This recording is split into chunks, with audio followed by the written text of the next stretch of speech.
Hello, welcome to Creation Science Evangelism Magic Tricks video. My name is Dr. Kent Hovind. I was a high school science teacher for 15 years, and now for the last 10 years I've been an evangelist, and I travel and speak on creation and evolution.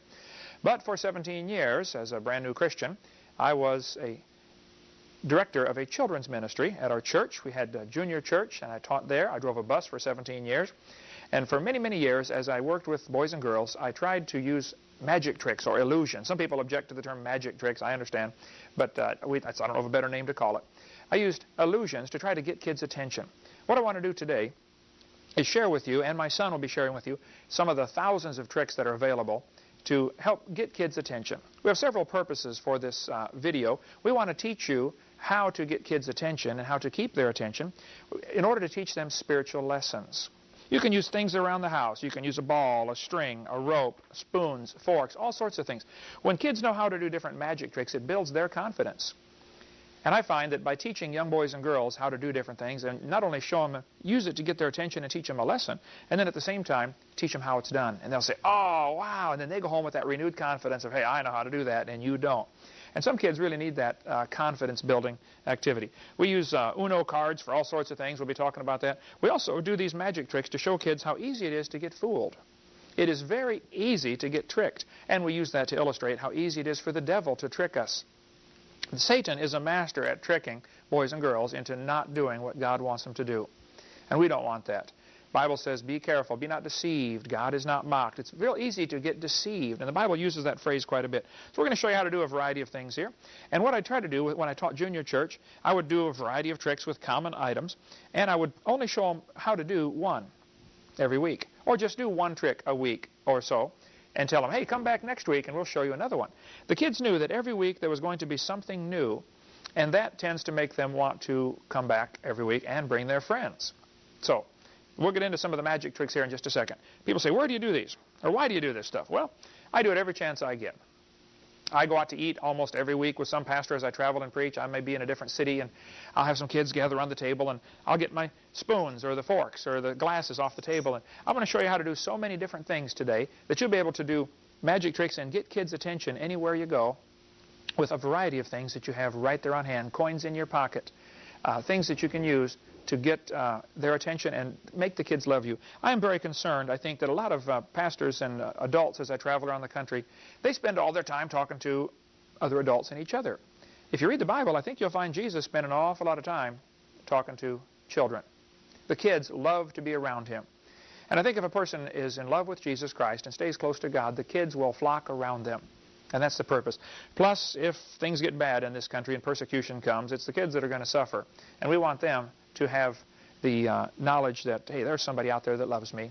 I spend all my free time, I guess, trying to love the kids, trying to be their friend. So, in just a moment, we'll come back and show you a few magic tricks that you can do with all sorts of things right around your house. Well, let's show you my first trick. I often take with me ropes as I travel and speak, keep a few in the suitcase, a variety of different ropes. There's all sorts of tricks you can do with just common, ordinary, quarter-inch nylon rope you can buy at the hardware store. And I have my wonderful assistant here, Stephanie Schultz. Thank you for joining us, Stephanie. So you're just about 8 years old, huh? Almost 8. Great. Her dad's been working for me for quite some time. He travels and speaks on creation also. Stephanie, I have a magic rope. I'm going to try to pull this rope through my neck. If I put the left side over the right side and pull real hard. Wait a minute. Come on. You should be able to pull it right through your neck. Oh. Boy, how would you like to learn how to do that one, boys and girls? Well, let me show you how it's done. If you take a piece of rope about 5 or 6 feet long, I just burn the ends and put a little black tape. Actually, I tape it with black tape and then cut it, just electrician's tape, and then burn the end so it doesn't come unraveled with the nylon rope. That's what the black stuff is on the end. If you put the rope around your neck like this and pull real hard, you will kill yourself. And you don't want to kill yourself, so what you have to do is trick folks. We're going to put the rope from the middle, find the middle here, and tuck it in under my shirt. And it's going to look like it's around my neck. Let me get it tucked under my shirt. It's easier if you have a tie on. Then when you tell the boys and girls you're going to pull it through your neck, you shrug your shoulders and make your face turn red. But really, you're just pulling it out from under your shirt. And that's how people get tricked. That's a simple one anybody can do, and the kids always love that one. We'll show you another one in just a moment.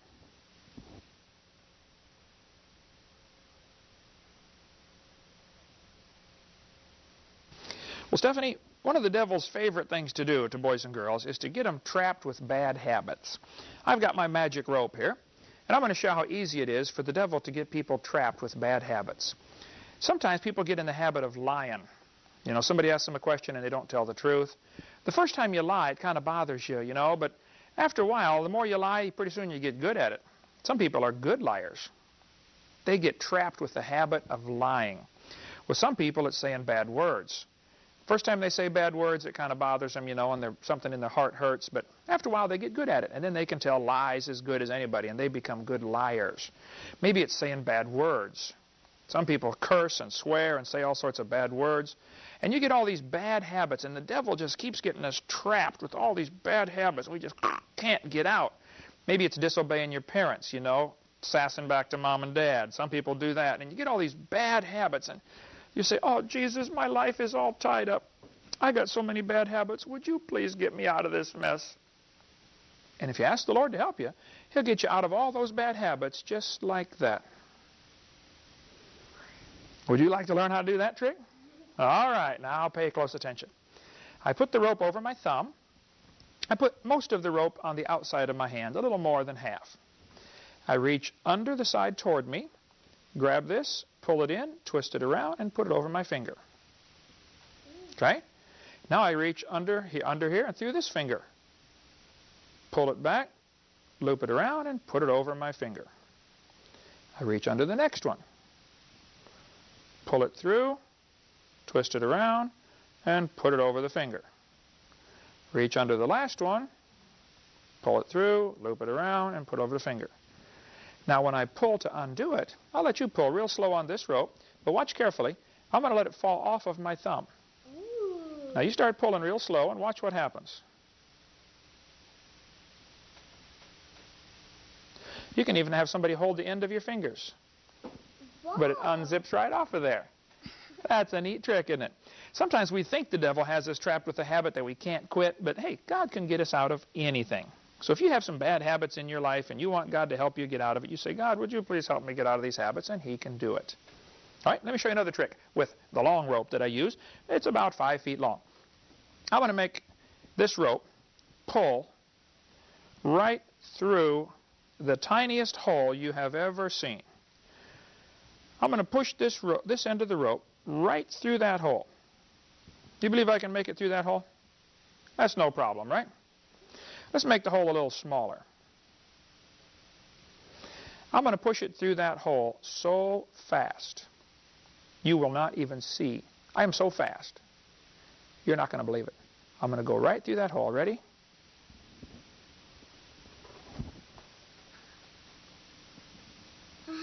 Wow. I think we can do it even smaller than that. Okay, we're going to pull it right through this hole. Let's make it real. You tell me when to stop. Stop. You think I can make it through that? Sure. I'm pretty fast. Let's see here. You ready? Set. Go. Right through the hole. Would you like to see how to do that trick? Okay.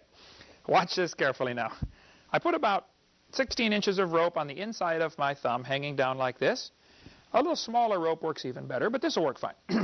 You wrap around your thumb a few times, make a loop, and twist it around backwards. Now it's this rope that was inside the first one, not the one I just put up there. The first rope is the one I'm going to use to pull through the hole. I'm going to pull this rope over a little bit toward the end of my thumb, out here. And you'll see why in a minute.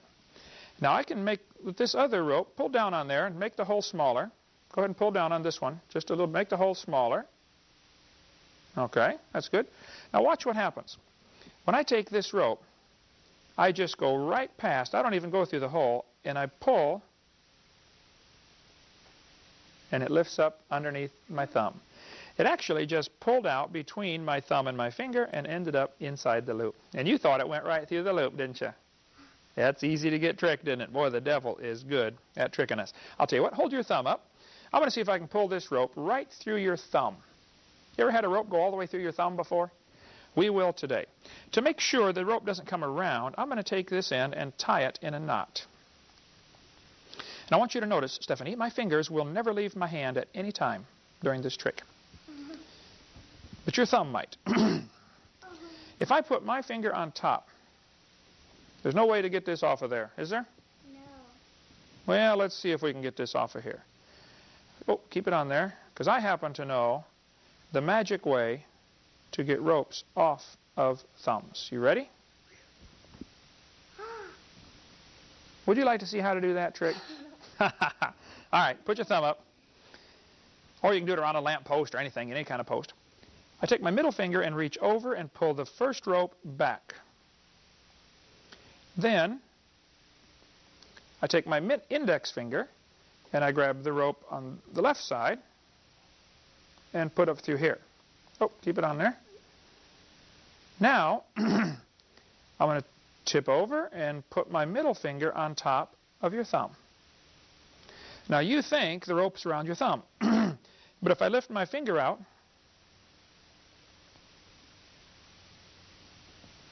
it was already untied before I put my finger on there.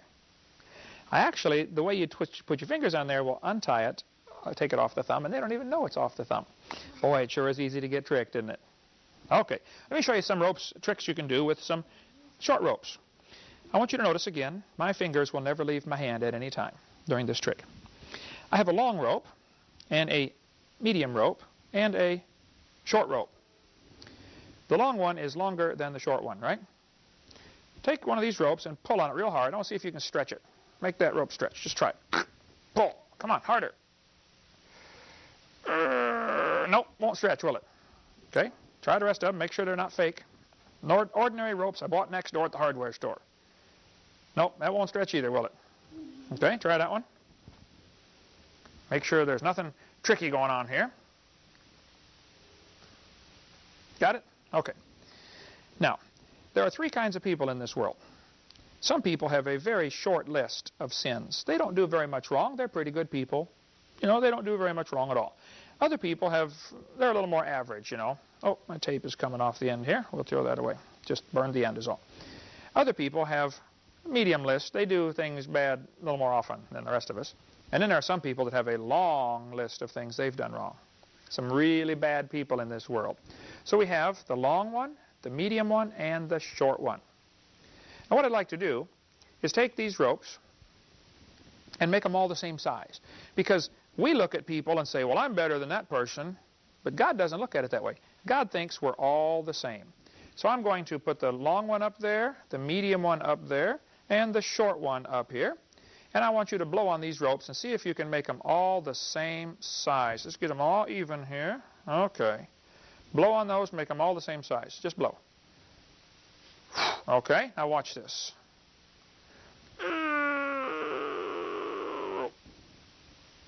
All the same size. 1, 2, 3, all the same size. See, God looks at us and says, hey, you might think you're better than somebody else, but I think you're all sinners and you all equally deserve to go to hell. That's why we all need to get saved. Even if you're good or bad, doesn't matter. You still need to have Jesus Christ forgive your sins. Would you like to see how to do this trick? If you put them all back now, get them all the same size, and we blow on it one more time here. Let's see. Oh, that one's too tall. There we go. Blow on it one more time. See if you can fix it back. Go ahead. There you go. All right. Let's see if you got it now. We have... there's the long one. There's the medium one, and there's the short one. You fixed them. You want to learn how to do that one, don't you? Okay. My ropes are cut in increments of 3. This is 10 inches, 20 inches, and 30 inches. Or you can do it 1 foot, 2 foot, 3 foot. It doesn't matter. I put the little one in first, closest to my arm, then the medium one, and then the long one. I put the long one up on the outside toward my fingertips. Get them up there a little closer.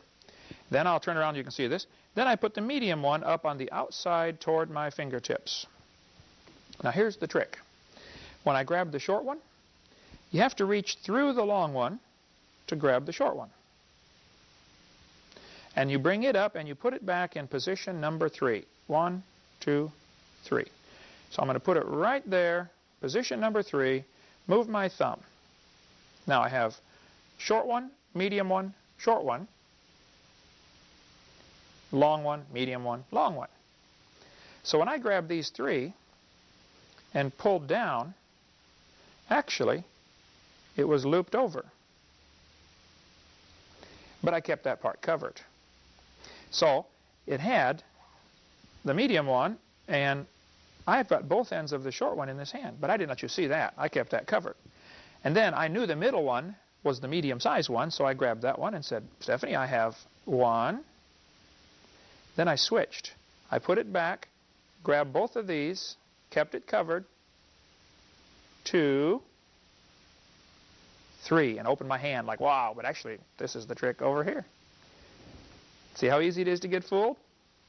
But God looks at us and says, hey, you might think you're pretty good and he's pretty bad, but hey, you're all bad and you all need to be forgiven. You need to be saved.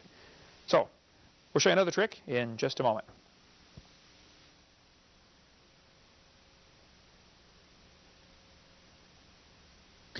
Well, Stephanie, I'd like to show you now the devil's handcuffs. I have this rope, and I want you to notice, when I do this trick, again, my fingers will never leave my hand at any time. If you take this ordinary rope, which you can buy at the hardware store, and you bang it together just right, you bang it together, you can make the devil's handcuffs. Okay? Put your hands in here. Now, if you pull it like this, wrap it around, you just let me tie you up, didn't you? You know what we do? A lot of boys and girls, they just let the devil tie them up. They get bad habits, and they start off when they're 7 years old or 8 years old, you know, doing bad things, and they just stick their hands right in the devil's handcuffs and say, here, why don't you make me your slave, devil? Well, that'd be kind of dumb to let the devil be your boss, wouldn't it? Okay, pull your hands apart a little bit, and I'll show you how to do this trick. I use these devil's handcuffs on kids all the time, especially if you have a kid who's a little bit rowdy in Sunday school class. I say, watch this, kid. Come here, you know, whack, and make the devil's handcuffs and tie them up and tie them to a pole someplace. And I say, no, I don't do that, actually, but you feel like it sometimes. What I did, now this trick is fairly easy. It takes a little practice. I twisted my right hand toward me and my left hand away from me. So when I brought the ropes together, I was able to reach through, grab the opposite side with both hands. So I brought it in, grabbed the opposite rope, and pulled. And with a little practice, you can get where you're really fast at it. I just go like this. Let's try it real fast. You ready? So we're going to try the devil's handcuffs. Just takes a little practice, and anybody can do that one. That's a good one, isn't it? Okay, let's show you some tricks with some other items besides ropes. There's lots of things you can do with tricks for kids, and I really enjoy magic tricks. Are you liking this? Good. All right, we'll show you some more in just a minute.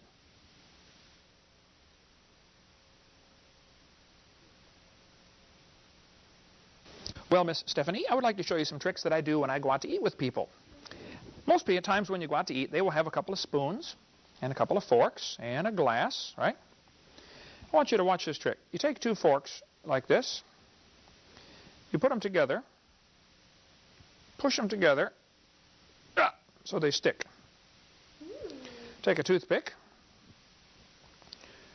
put it in the forks like this. Now, I want you to hold your finger out upside down like this. And let's put this right here. Oh, almost, almost. Let's try it here, folks. I want you to see if you can tell me how this works. Okay, hold your finger up there, a little higher.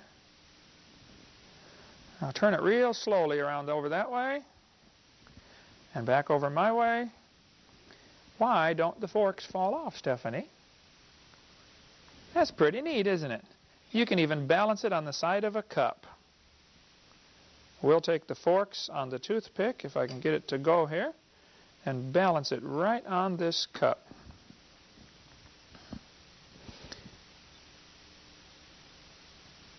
Shove the toothpick in and balance it. Oh, the cup is not quite heavy enough. I'll hold the cup to support the weight of it, and it should balance right there. Wow.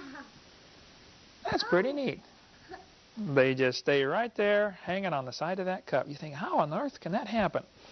Well, actually, if you're balancing on a toothpick like this, the weight of the fork has to balance on your finger, so half of the fork is behind my finger from these handles sticking out. So this is actually a very simple balancing trick. The forks are jammed together and the toothpick stuck right through any of the, I put someplace in the middle, so it has to go through both forks. Pretty neat one, huh?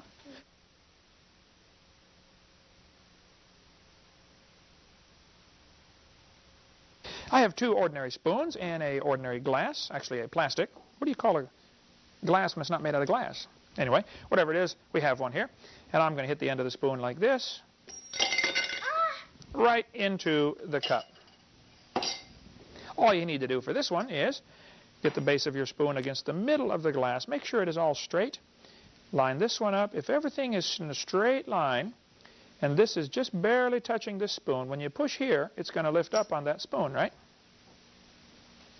And if you do it quick enough, it'll flip this spoon right up into the glass. That'd be one you could practice at home, right? There you go. Okay, let's try a few more tricks.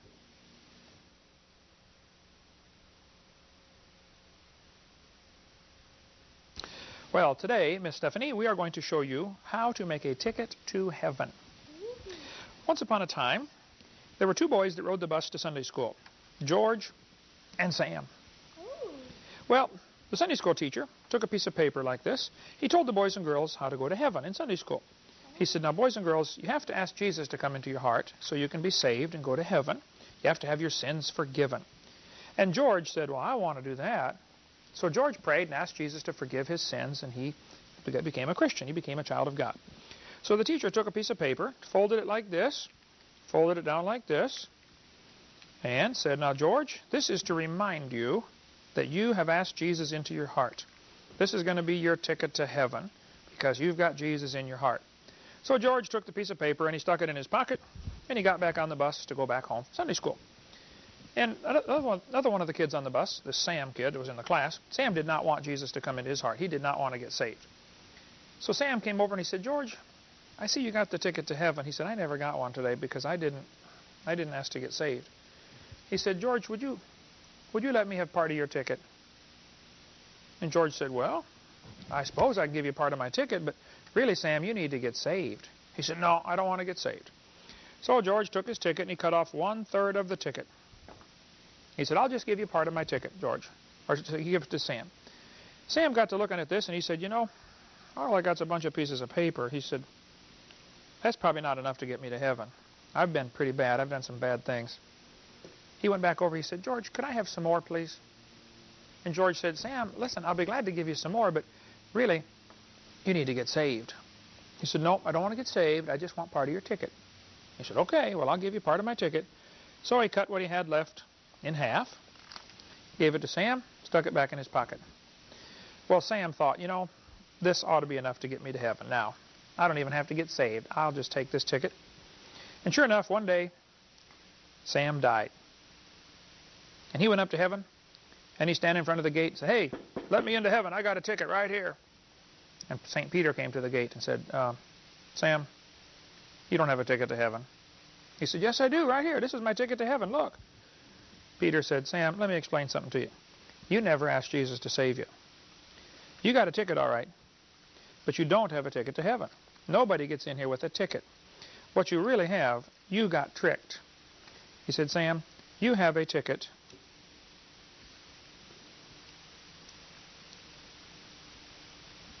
to where? Hell. He's got a ticket to hell because he never asked Jesus to save him. Never did get saved. And then George died. He came up, knocked on the gate, said, hey, Peter, let me in. I got a ticket. Peter said, you don't get in with a ticket. You got to have Jesus in your heart. And George said, I know I'm really trusting in what Jesus did for me on the cross. And that's how you go to heaven. Would you like to learn how to do that trick? All right, we'll show you how it's done. Take a regular piece of paper like this. If we fold it in half the long way, the only tricky part of this is you have to know how far to fold it over. So what I did is I folded in one corner and made this mark right there. Now right here is where I want to fold it over to. I'll fold it over that far, right there. Now when I fold these two corners in, sort of like you're making an airplane, it's going to make everything I need to make the ticket to heaven. Fold the two corners in, fold it in half. Now if you cut right off about a third of it, get that scissors open there and I'll help you cut that off. Open that up, straight up right there, perfect. Okay, hard, because you're cutting through a bunch. Okay, that's the first part. Now cut it in half again, right down the middle.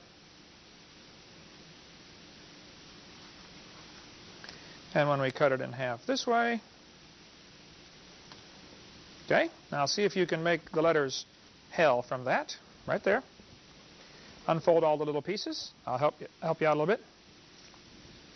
Fold all the pieces flat. And you have, that's part of the E. Let's get the kinks out of there first. Bend it backwards. There's part of the E. Here's another part of the E. All right, like that. And here's the middle part. And here is the letter H. Now, what's this open up to when you open that up?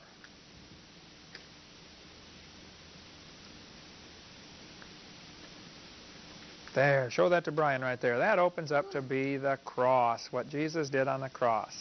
There we go.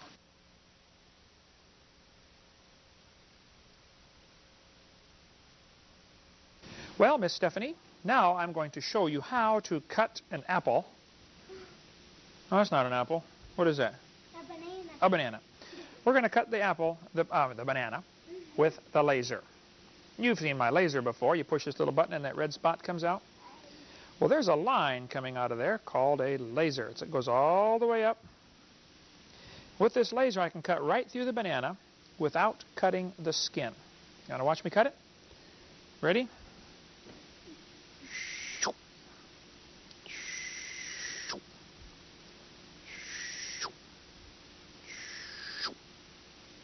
Did you see it cut the banana? I see a broken banana. Yeah, there's an old banana here. Let's see if it cut the banana.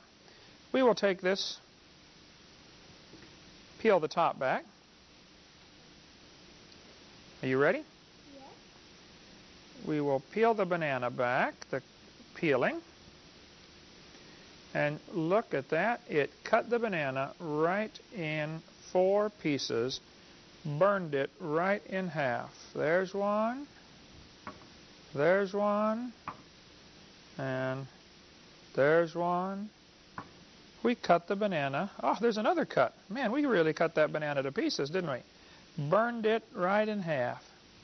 How would you like to learn how to do that trick? Wow. All right. Well, if you'd like to cut the banana with a laser or with a flashlight or with an imaginary laser, I can actually cut it with my finger, just pointing at it, if you know how to do the magic trick. What I did, you take a needle and you poke it into the banana right on top of one of these bumps. The bananas have these ridges on them, these little bumps. I'm going to poke the needle right through that bump, and I'm going to swing the needle back and forth. So the needle is cutting the banana inside. Now the banana is already cut right through there where that little hole was where I poked the needle. Push the needle in and swing it back and forth, but I didn't cut the skin. Then I pretend like I'm going to cut it with my laser or with my finger. I can go whoosh, and say, see, we just cut the banana. And the kids all think, no, he didn't cut the banana. I cut it earlier. Let's cut the top off this banana and see.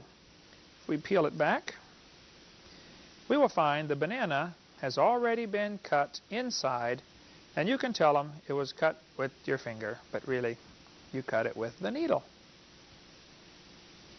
How do you like that trick? That's one you could do at home, and your brothers would love it, wouldn't they?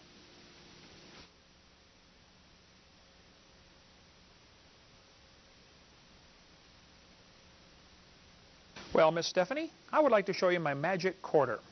Take a look at that quarter. See if you see anything unusual about it. Would you say that's an ordinary quarter? Yes. Okay, put it on my hand with the head side up. Now, what side is this? The head. This is heads. When you flip it over, what side is this? The head. The head. Flip it over, what side is this? The head. The head? I thought you said there was tails on the other side. This is heads and this is... Oh, wait a minute. This is heads and this is heads, right? Now hold your hand out like that. This is heads and this is heads. Now you try it. Flip. Tails? You broke it. No, now watch carefully here. This is heads and this is heads and this is heads.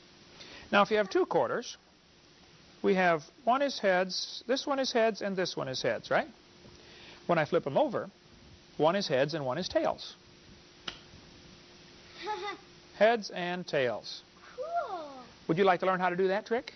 All right, pay attention. You take an ordinary quarter. I put it on my hand closest to my little finger. If I put it over in the middle, see when I turn my hand over, my hand is going to roll right over the top of the quarter. I put this hand down lower, and I pull this hand so fast, it slaps it straight down, and the quarter never does turn. So this is on heads on this side by my little finger. If I put this one on the other side, it's got the red letters on there, this one will flip over. See those red letters on there? Yeah. That's just somebody got some paint on this quarter, it doesn't matter. Now this one will flip over and this one won't, because I'm going to twist my hand in the middle. And I got to have my other hand down below, so when I twist it in the middle, this one did not flip, and the one with the red letters did flip. It takes a little practice, and you can learn how to do the two-headed quarter. If you want them both to stay heads, I put them both on the side by my little finger. Now they're both heads, both tails, and one of each. Kids are amazed by that one.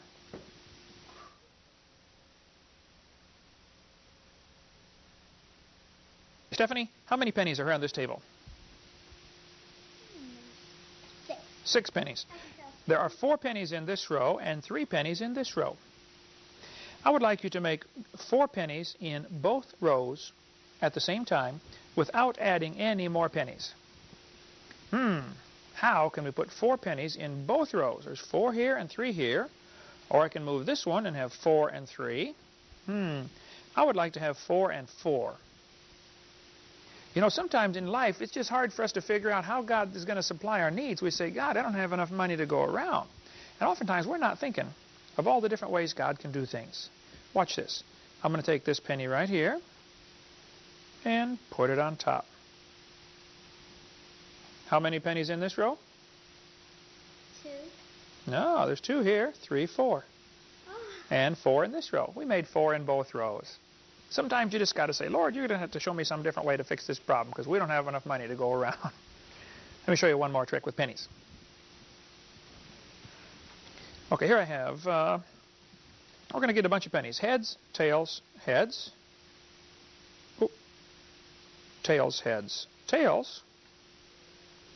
And heads, tails, heads. And tails, heads, tails. Now these pennies are all mixed up.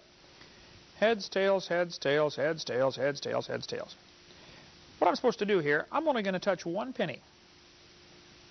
Just 1 penny. But I'm going to fix every one of these rows where it's either all heads or all tails. We can fix all of the rows only touching 1 penny. A lot of times we get ourselves locked into a way of looking at things, and that's the way we've always done it. Sometimes you need to say, maybe there's a whole new way to do things. Watch this. I'm going to touch 1 penny right here. I'm only touching 1 penny, and I fixed all the rows. All heads, all tails, all heads, all tails. 1. Only touching 1. See? That's pretty neat.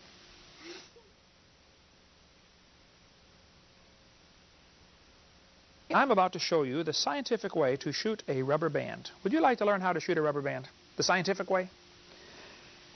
We're going to see how far we can shoot this rubber band. Now here's what most kids don't know. See, they don't study science enough. They don't know how to shoot a rubber band the real way. If you take a rubber band and put it on the tip of your finger and pull it back and shoot it, it'll fly pretty far. But if you want it to fly twice as far, You have to learn the scientific secret to shooting rubber bands. And I do this everywhere when I go to churches. I say, boys and girls, I'm going to show you the scientific way to shoot a rubber band. I will take one side of the rubber band and I will write on here, this is the flesh. And on the other side, I'm going to write the spirit. See, the Bible says we're supposed to walk in the spirit. We're not supposed to be led by the flesh. We're supposed to let the spirit lead us, the Spirit of God.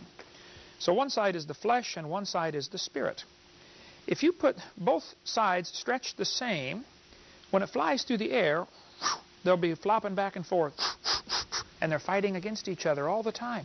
And so you lose all your speed. It won't go very far. But the secret to going fast is, before I stretch it back, I grab most of it on this side. Now this is tight, listen to it, and this is loose. Now when it flies through the air, 3 times farther than most people can shoot a rubber band. That's how you shoot a rubber band the high-speed scientific way. All right?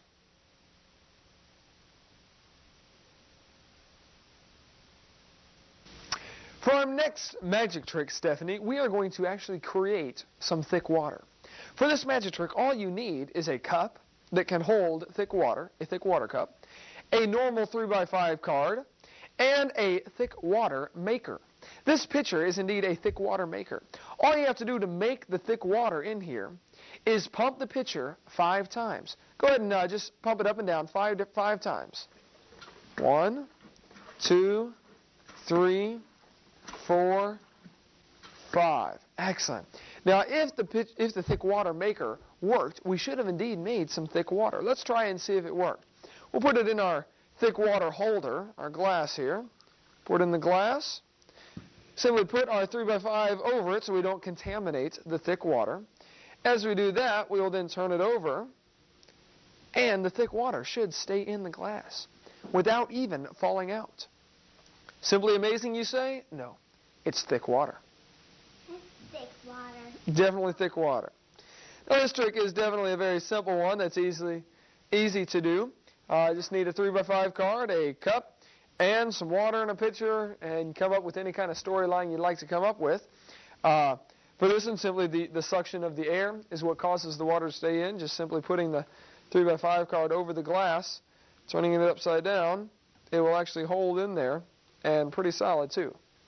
But of course, if you hit it too hard, yeah, you can hold that. But if you wiggle it too hard, it will come out.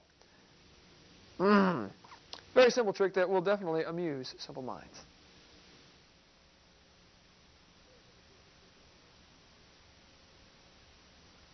Stephanie, for our next trick, we showed you the thick water. We'd like to show you some thick air. You can actually buy thick air and have it in a cup. Now, thick air is very different from normal air. See, thick air goes up. You have to have something upside down in order to hold it. Inside this, I have some thick air. There's some thick air inside of here. I'm going to drink this thick air and then blow it inside the balloon. Remember, you got to keep the thick air up, so I got to blow up in it. And the thick air, it should cause the balloon not to deflate. Let's try it. I'm going to drink this thick air.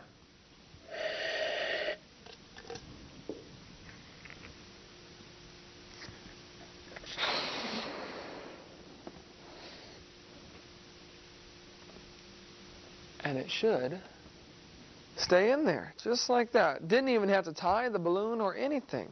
The thickness of the air caused it to stay inside of the balloon. However, thick air, it's not all that good, because if you add regular air to thick air, it totally destroys it. You can add regular air, and the thick air will all go out.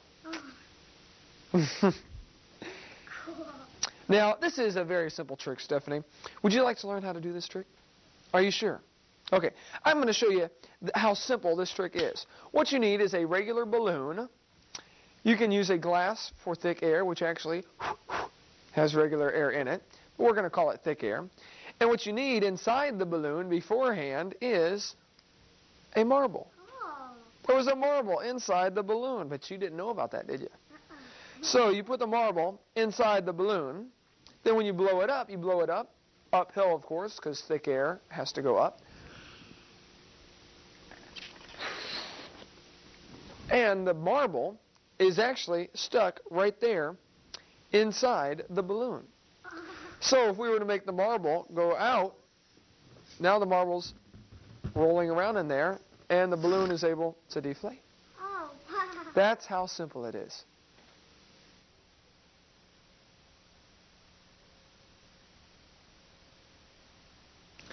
You know, magic tricks can be very deceiving. There's a lot of card tricks that can be deceiving. You'll notice we are using the optional Uno card for these tricks. In my cards, in my hand, Stephanie, I hold 2 cards. I have a green 1 right here, and on the other side I have a yellow 7. 2 cards, right? Yellow 7 right there, and on the other side I got the green 1. Okay? Now, I'm going to put one of these cards behind my back. All right? I'm going to put one of them behind my back. Now, which card did I just put behind my back? The green one. No, you weren't watching. See, I put the yellow 7 behind my back. You got to watch carefully, okay? Let's try this again. 2 cards, the yellow 7 and the green 1. Okay? Green 1, yellow 7. Now, I'm going to put one of these cards behind my back. Tell me, which card did I put behind my back? Yellow 7. No, I'm telling you, Stephanie, you got to watch, because I put the green 1 behind my back. You got to watch carefully, Stephanie, okay? 2 cards. That's all there is. It's 2 cards.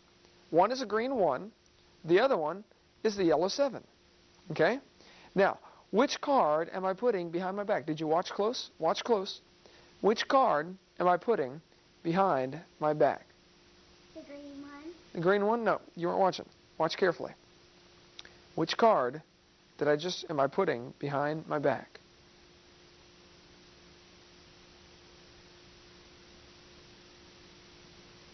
Which one did I just put back there? The yellow 7. Well, actually, it was the green 1. See, you can always fool somebody with card tricks. Now, how'd you like to see how to do it? You would like to see how to do it? I think we're going to have to show you guys how to do it. This trick is very simple. You just simply take any cards you would like, and you get some rubber cement, and you actually glue 2 faces of the card together. So you have a front and back, both of them, Uno. Then, on the other card, you glue the backs together so that it is a face card each time you flip it. That's the simple way you do it. And then, there's a little technique here you got to use. You set the green 1 right like that. Then, if you were to just flip it over, they would know that it's not right. So what you do is, as you flip it, you simply twist it like that with your thumb. So it looks like it's on the other side. Then when you flip it back, you twist back to the green 1. But when you do it fast, you tell them, I have a green 1 and a yellow 7. So when you're doing it fast, you got the yellow 7 and the green 1. Then when you put it behind your back, all you do is simply turn it around so that when you bring it out, they look like they were wrong. And they wonder how they could have missed it.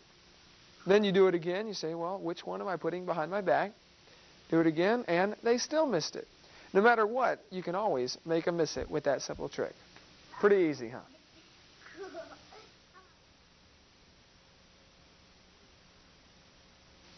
For our next trick, we are going to use a dollar bill and another card.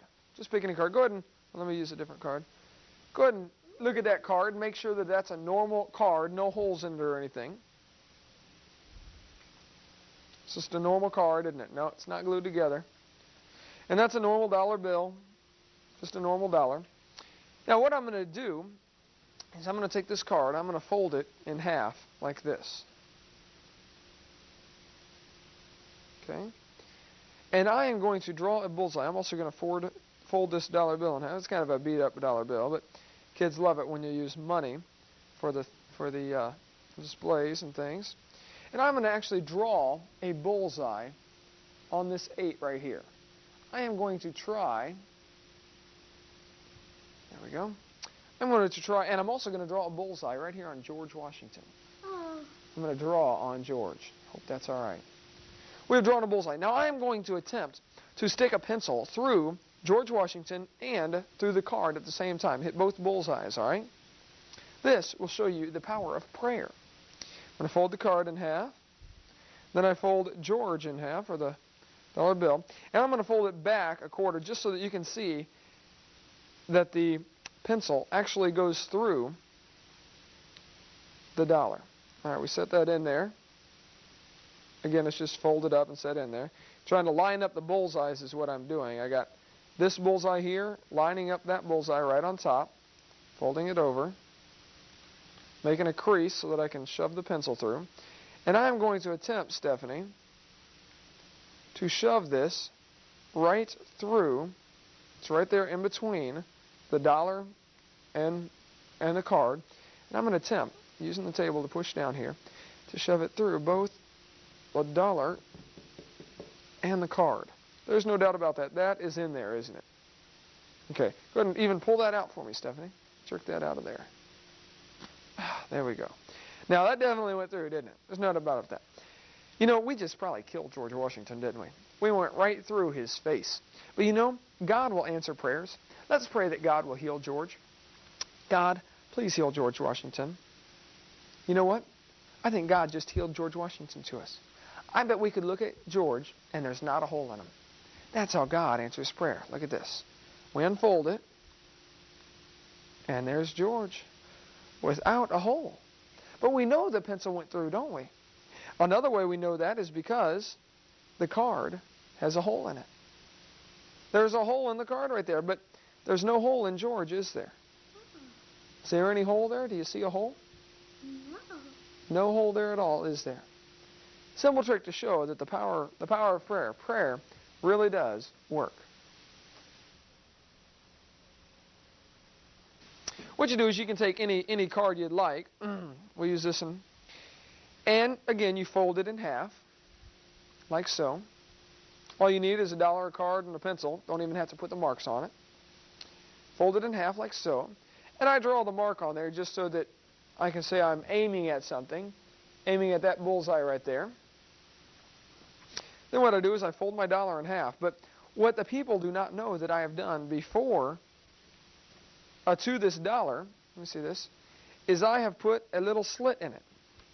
Right here, you can see, try to hold it still here, there is a little slit in the paper so that my pencil can go through. However, when you're normally looking at it, and of course you cover it up with your thumb, you ask them to look at George Washington. So when they look at George Washington, they don't see the slit that's under your thumb. But there's actually, I've taken a knife and actually cut a slit right there in the paper. So that when I fold it in half and fold this in half,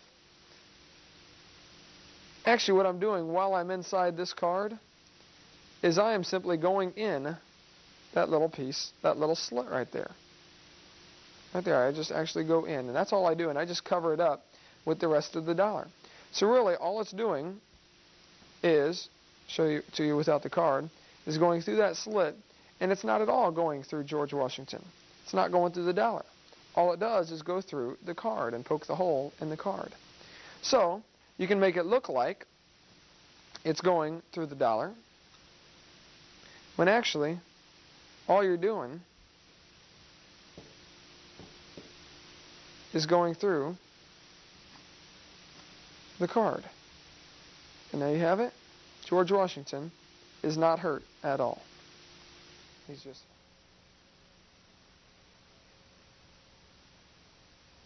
All right, for this next trick, we have 5 Uno cards stacked up right here so that you can see them. And we even have them numbered 1 through 5. Now, you cannot see what these cards look like, can you? But I can see what each one of these cards are. And I have a stack of Uno cards right here. And some of the cards in here will match the cards that are back here. Now, I am going to, out of these cards, try to pick out a card that you are going to choose. See, I can tell by telepathy which card you will pick. I know right away which one you're going to pick, even though you haven't picked it yet. And I think that you will pick this card right here. That's the card I believe that you're going to pick. Now, I'm going to set that right there. Don't look at that. We're going to save that and see if I am correct, if that's the card that you picked. I'm not going to touch that card, okay? I want you to make sure that card stays right there. Nobody's going to touch it. Now, Stephanie, I'd like you to pick one of the cards, numbers 1 through 5. What number would you like to pick? 1. Number 1. This right here is the card that you would like. Is that correct? Now, Stephanie, you could have chosen any of these cards, couldn't you? You could have chosen any of them. but you didn't. You chose number 1, didn't you? Set number 1 back down here. Now, Stephanie, I made a prediction of what I thought your card was going to be. Turn that card over and let's see what I thought your card would be. What did I think it was going to be? 2. What color? A red 2. I thought it was going to be a red 2. And let's see what color your card was. It was the red 2. Out of those cards, I got the red 2. See, just like I knew what card you were going to pick, God knows what you're going to choose in life before you even choose it. He knows exactly what's going to happen in your future. And He can tell what's going to happen. And the thing we need to do is trust God for our futures. This trick really is very simple. It's easy to do, and anyone can do it, but it takes a little bit of preparation. All you need is your cards, any normal cards, but you got to get 5 packs of the card. You see, I needed a whole bunch of red 2s because that's the card that I wanted you to pick. And you'll notice each one of these cards has half of a card glued to it. All I have done is cut a card in half, and glued it with rubber cement right on top of half of a red 2. So the bottom of these is each the red number 2. Now I don't show you that though. I put those in the stack like this, and you can make. I made this out of a piece of wood. You could use anything. This is the bottom of a file folder, and just some electrician's tape around it. You can use anything you want. Make sure you cut the file folder high enough so that the card will be covered. All the way up, even over halfway is a little better, just so that you're sure the person's not going to see it. But you stack the cards in like this, and then you already know which card they are going to pick. You have to have that card available, and then you just have a stack of cards sitting there, and you pick out that card. You're going to set it down. Then they pick any card they want. I'm going to show you what I see. They pick any card they want.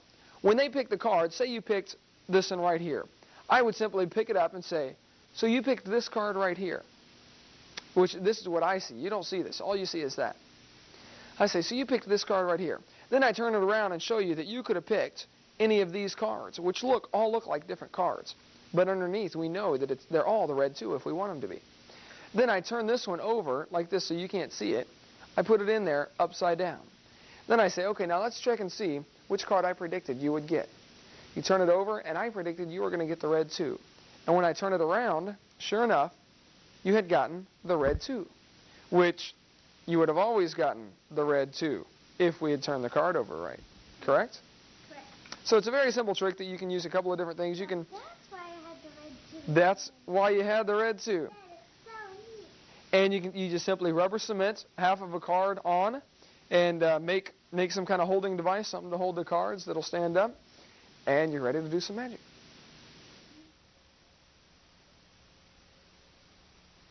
All right, Stephanie, for the next trick, I have in this envelope some coins. I have some coins as well as, dump them out here, as well as a dollar bill. Now, I have 4 different coins here. I have a quarter, I have a penny, I have a nickel, and I have a dime. 4 different coins. Now, I think I would be able to tell which coin you will pick. Out of these 4, I think I know which one you're going to pick. Now, I'd like you to simply pick any coin you want, any one of the 4. You take the quarter. Okay. Now I have written down a prediction of what coin you were going to pick. And I knew that you were going to pick the quarter. Now you say, how did you know I was going to pick the quarter? Because it costs much. Because it costs as much? No. You see, you use mental telepathy, and you can tell, and I even wrote on the back of this, I wrote that you would choose the quarter. I knew you would choose the quarter. Now you might say, well, you probably wrote that on the back of all of them. No, I didn't. All I have are regular coins. I knew that you were going to choose the quarter. And I even wrote it down for you. You will choose the quarter. All right, Stephanie, would you like to see how to do that trick? Really, it's very simple. You let a person choose one of the 4 coins. And they choose the coin. It really doesn't matter what they choose, because you have written down a prediction. If they choose the penny, you have predicted that they would choose the penny. If they choose the dime, you have predicted that they would choose the dime. If they choose the nickel, you have simply predicted you will choose the nickel. And if they choose the quarter, it's on the back of the quarter. You will choose the quarter. Very simple trick. All you need for the trick is a dollar bill, and you write on it with a little sticky thing. You will choose the penny. On one side, you will select the nickel. On one, you will select the dime. Fold it up and just have it sitting there. Then have your coins out there, and you ask them to select something. And if they select the quarter, you say, now you could have selected the penny, or you could have selected the dime. You could have selected the nickel, but you didn't. You selected the quarter. And I knew, because I had written down right there on the back of the quarter, that you would choose the quarter. And it's as simple as that, a very easy trick, and it will boggle young minds.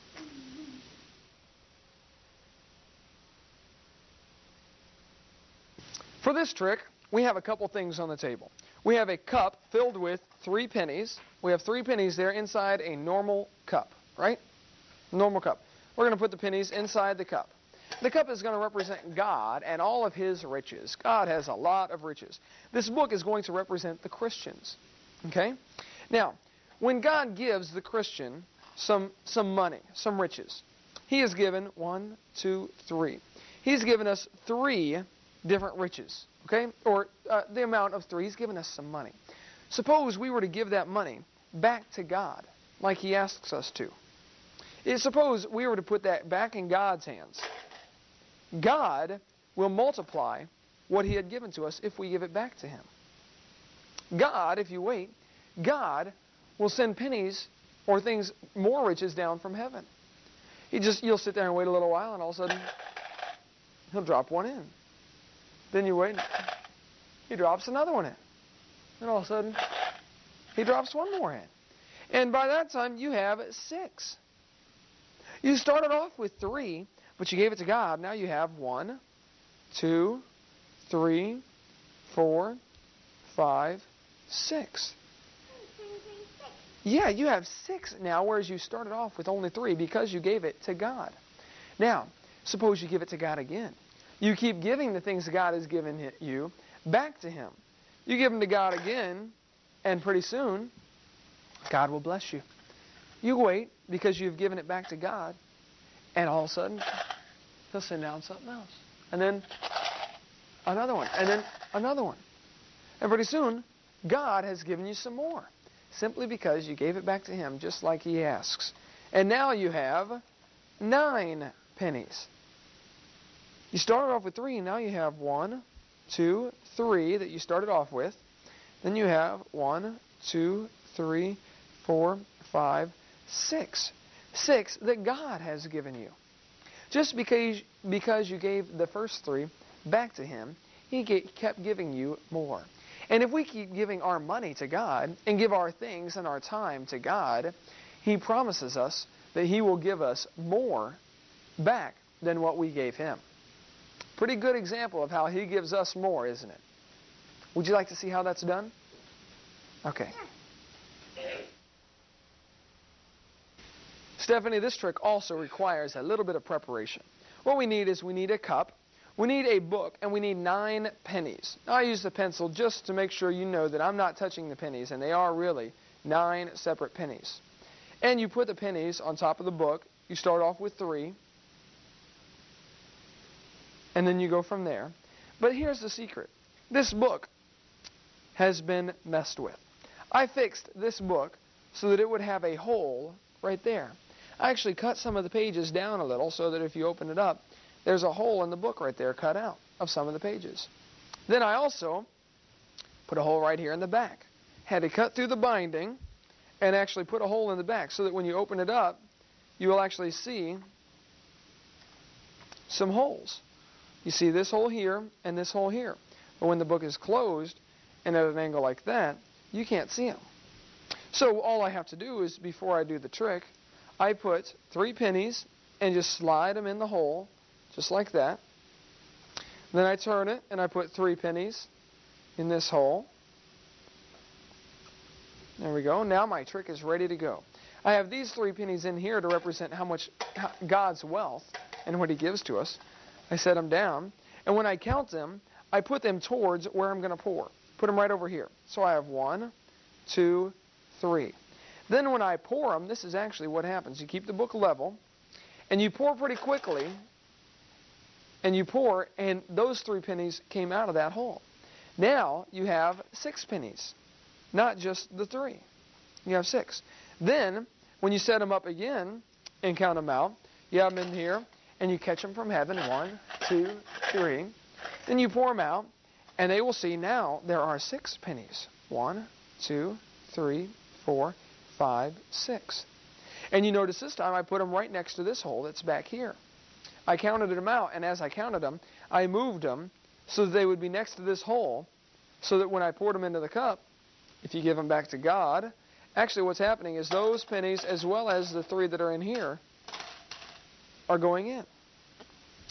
And then I set it down, and I say, now, since you've given back to God, He has given you lots more. Now you have 9 pennies, whereas you only started out with 3.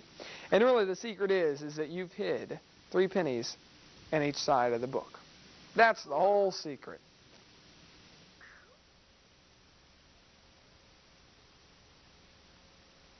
All right, for this next trick, I have a balloon in my hand, okay? Now, I'm going to pretend like I cut this balloon, okay? Actually, I'm not going to cut it, but I'm going to pretend like I cut this balloon, okay? And I'm just going to pretend like I cut it.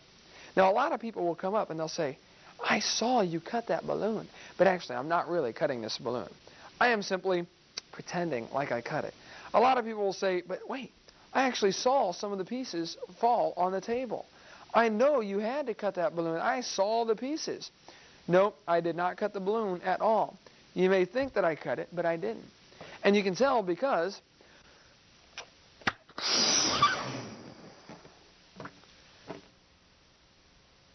for this trick, all you need is a couple balloons the same color, some scissors, and a pencil. All right? What you do is you take one balloon and you get right in the middle of it and you push down. And what you're going to do is you're going to actually push the bottom of the balloon up into where you blow into the balloon, up into the top, like that. So you're going to push it down into the balloon, like so. So it's down there. Then you take the pencil out. Now you have a balloon that's all balled up like that. Then you take this balloon and you stretch out the top. And you actually place this balloon down inside of it, like that. That way it looks like you have one balloon. But really, you're kind of covering this up a little. Really, you have 2 balloons. One is stuck down inside there. And you can feel right where the end is. So you can tell people that you are going to cut the balloon, or that this is the Christian's life. You can say, you know, a lot of people think I cut this balloon, but really I'm not. And they'll say, no, he really is cutting that. I know that he is. I saw the pieces falling. But really, all you're doing is you're cutting the outside balloon. And then, after you're done cutting down a little ways, and be careful not to cut your other balloon, you blow the balloon up. I just hold it with this hand, act like I'm blowing this balloon up, and you...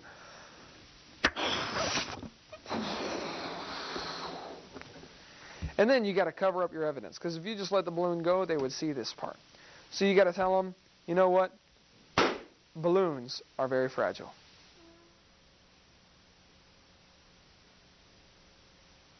All right, Stephanie, this next trick, we have a simple penny here, and we are going to try to make the penny disappear. All right? I have here a tube. Stick your hand in there. Make sure that's empty. Nothing in it. Yep, it's definitely empty. I am going to try to make this penny disappear, though. But this magic, pennies that disappear can only happen in the dark.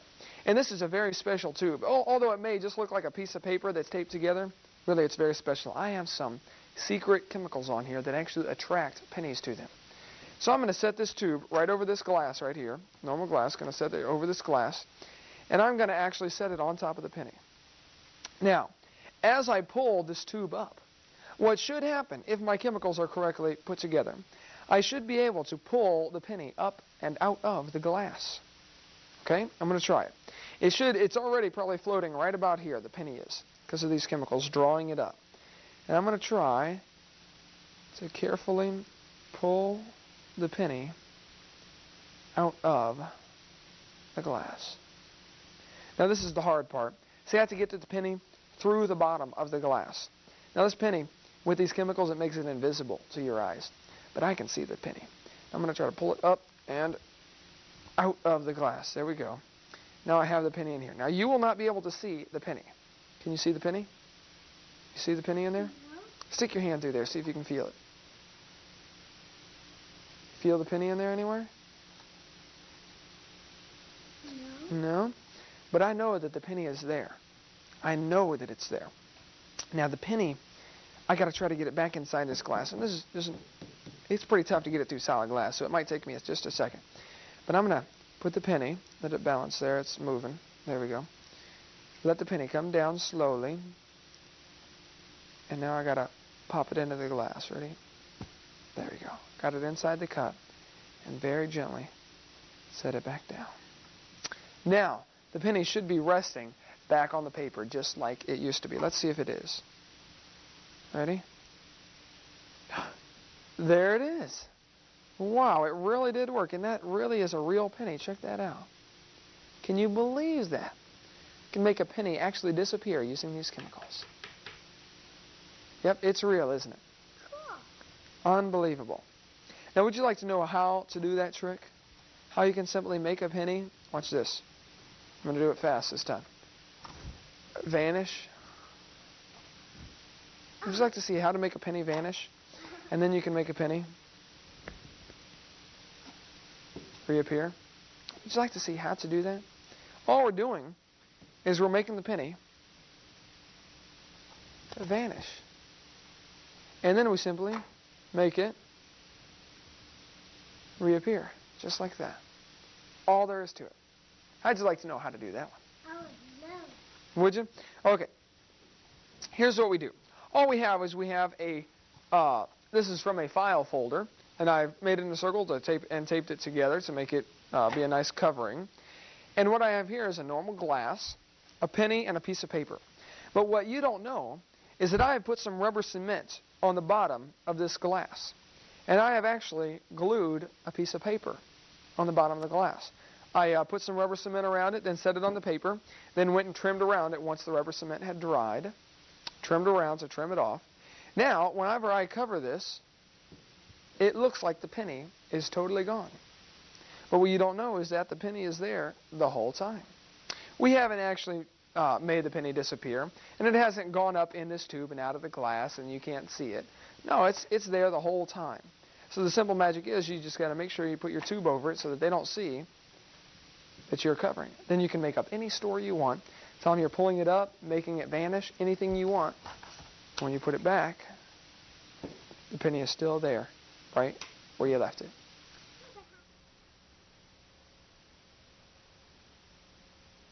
Just about every church I go to, I'll be sitting around after church on Sunday afternoon or something, and the kids will all gather around to see my dinosaurs. And I'll tell the kids, hey, boys and girls, how would you like to see a paper airplane? I can make an airplane out of paper that will fly completely over your church steeple, over the whole building, and clear out past the parking lot. And they say, no, you can't do that. I say, oh, yes, I can. Watch this. I will take a piece of paper and fold it in half. That makes a line in the middle. Now I'm going to cut the paper in half. This way you get twice as many airplanes per sheet of paper. Plus, I have discovered after intensive research that a half sheet of paper will actually fly farther than a full sheet of paper. So I can make 2 airplanes. I will take my half sheet of paper and fold it in half again. Now, this line right here, I'm going to put my thumbnail right on that line and fold this corner down right there. You got it? Then I will fold this other corner down right there. I leave a little gap in the middle. I don't quite fold them tight because when you fold the paper up, it'll wrinkle on each other. So you leave a little gap there. I fold this one down almost up to the line and fold this one down almost up to the line. Then when I fold it in half, I insert the metallic fastening device, commonly known as a staple. I put the staple about 1.5 inches down from the point along the bottom edge of the plane. This is the top where it's going to open up to make my wings. So my staple is near the bottom, about 1.5 inches back from the front. I'm going to fold this top edge down even with the bottom edge to make my wing. So I fold it over like this, turn it over, and fold the other one over the same way. I do it better if I can see what I'm doing. And I try to make the top of my wings line up, make it straight. There is my airplane, shaped like a triangle in all directions. I'm going to get the turbulence eliminator, commonly known as the scissors, and remove the tail of the plane, because that causes turbulence. If it's all cut nice and smooth, now it will fly much farther and faster. I will insert the metallic propulsion enhancement device, commonly known as a paperclip. I open up the middle one. Now, it's very important you don't fold the paperclip out to the side this way. You unroll the middle one so it stays in a straight line, like that. You see that? Nice, neat, straight line. Well, pretty straight. Then I'm going to take the small one and I'm going to open it up and reverse it all the way around backwards. Everything is still flat. It'll lay flat on the table. No kinks in it. Now I'm going to take the large one and open it up halfway, or roughly halfway, and poke it down from the top of the airplane right down through the crack, just barely behind my staple. I'm going to poke a hole right through the bottom of the plane, pull the paperclip all the way through so it's going right through the middle of the airplane. I will turn this around so this is pointed toward the tail. Now when I pull this forward, this hook right here is going to hook over that staple. And it's caught behind the staple. I'll lay it upside down, put the bend back in here. I will get a piece of adhesive bonding strip. I've heard of that on Toy Story. You heard that on Toy Story, okay. Get the adhesive bonding strip and glue the paperclip, tape it to the base of the craft. I need one more small piece of adhesive bonding strip because the tail's kind of falling apart. It's opening up on me. We don't want that. So I'm going to push the wings together and tape it. And we are just about ready to fly. I want to look straight down the plane and make sure everything is straight. No wings are bent. Make sure the paperclip is in there just right. Now all you need is some elastic propulsion devices, commonly known as a rubber band. If you lay the rubber band over the top of the other one partway, I can take the bottom one up here, lift it up, and push it down through this one and pull it, and that's how you tie rubber bands together. Now they're tied together. Now I can tie another one on there. I'll take it up from the bottom and pull it through itself and tie another one. Then we'll put another one on there. You can tie as many together as you want. You can put millions of them together, but I find if you use an odd number, we have 4 here, but if you use 5 or 7, it's a little easier because then your airplane hook doesn't hook on top of a knot. But I'll use 4 here today. I'm going to put one on my thumb and one on my finger. And I'm going to grab the tail of the plane at the bottom and hook it over here. And we are ready to launch it. Well, we hope these videotapes have been a blessing to you. We want you to use the illusions and magic tricks to get kids' attention, to win them to the Lord. The purpose is to teach spiritual truths and to tell boys and girls God loves them, and to prepare them for the way the devil's going to try to trick them as they go throughout life. Satan certainly tries to destroy us and wants us to believe that he is the master of the world when God is really the master of the world. So don't let the devil fool you all through this life. Hope you use these illustrations. We'll be adding to this tape from time to time. Feel free to use our materials and draw others to Christ. Thank you so much for joining us.